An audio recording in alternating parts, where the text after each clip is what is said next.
Derek Stingley Jr., the cornerback from LSU, is just something amazing, I have to say. I kind of studied him last year in 2021 because his name was floating around a little bit during the Eagles season. I kind of looked at him a little bit, and then I kind of was like, I'll just wait until the end of the year to like kind of go over everything. And Derek Stingley is definitely a number one corner in this league. He is going to be the number one corner taken off the board in this draft. Whether he makes it in the top 10 or he goes past that, depending on the needs of some of these teams in the top 10, it is going to be hard to get this guy. I have to say, Stingley, when it comes to mirroring the receiver, fluid hips, always gets his hands on the football, always disrupts the receiver in his catching. He is that good. Okay, if he's not covering you, he is punishing you. He is literally throwing you to the ground. He is tackling you lower body, A+ tackles. He brings it all. He brings it all to the table.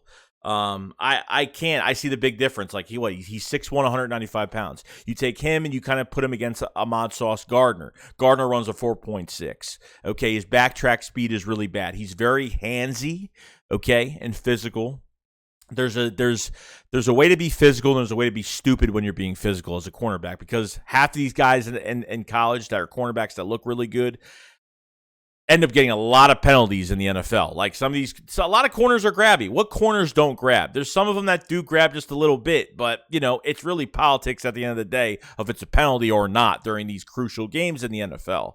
But I think Stingley is definitely one of those cornerbacks where he's less of the physical grabbiness trait. He still grabs a little bit, but it's not as much as some of these other guys I've watched where they're literally have their hand around and they get their waist and they have a big play. I mean, it just, these things just happen. But Stingley is just so good in his metrics and his athleticism that it makes up for so much more than what he does, because he doesn't really need to do that. He uses his speed to catch up to wide receivers. There were times where I saw Stingley in front of the receiver running the route for him and the ball is going right towards him. I mean, it's absolutely insane what Stingley could do. Okay, he mirrors receivers very well, and I mean, he's just so good. He doesn't get tricked out. He's really good. I gotta say, he's just. I'm so impressed with this kid. Like, I want to draft this guy. Like, this is a future cornerback for years to come.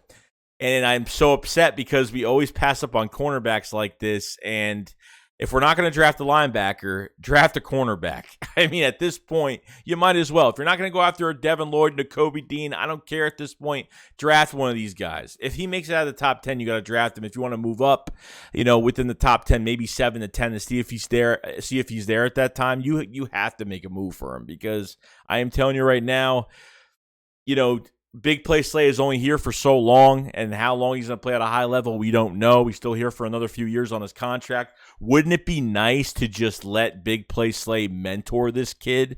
And I mean, just the perfect situation for a cornerback to come here. Let Steven Nelson walk if that's the case. If he's commanding more money, screw it. Go into this draft and go get yourself a number one future corner for this team that will be here for 10 plus years, please. You know what I mean? Like, there's so much talent in this kid, and it kills me when we pass up on guys. Okay, the last time the Eagles drafted a corner in the first round, I don't even remember. Okay, but at the same time, we have taken shots at cornerbacks. Sidney Jones was supposed to be a first-round pick. We drafted him in the second round. Rasul Douglas was, a third-round pick, led the whole country in interceptions with 10 from West Virginia, and it took him pretty much 3 teams to be a good cornerback. It took him to get to 3 other teams, and people this is the time to draft a cornerback. Okay, it's the time. I'm not saying look, I know I jump from ship to ship on players from the draft, but it's really tough because having 3 first-round picks, it's like a kid in a candy store. You could there's so much you could do. There's so much decisions you could do.